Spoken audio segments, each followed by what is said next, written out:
cất tố na đầm nghe âm cất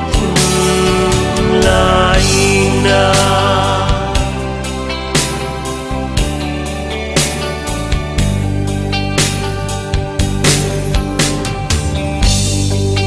rồi khô lên môi lê măng đờ thia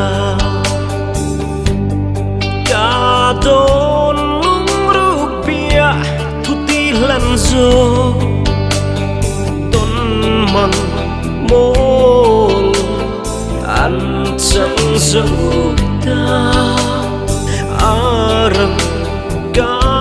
phải izun lên ngain izun lên ngain don kir vetrin semo kan lên lại ni te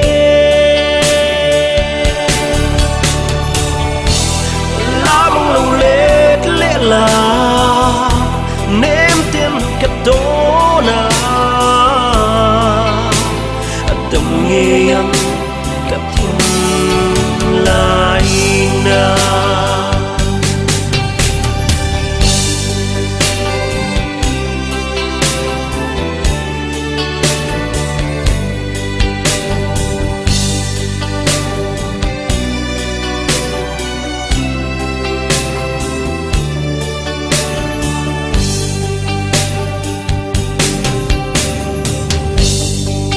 rồi khô lên môi lê măng đờ thia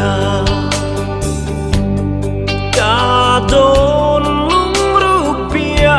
thu ti lần rồi tôn măng môn ăn chẳng dấu ta arang cả phải izun lên ngain izun lên ngain don kir vetrin semo kan lên lại ni te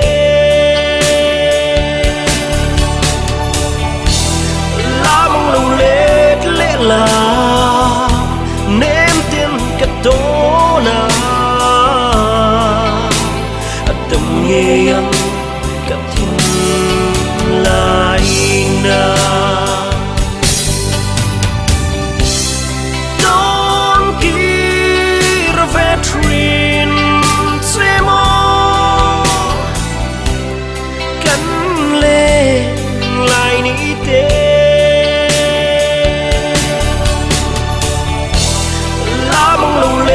lẽ là nếm tiền cất tố na đầm nghe âm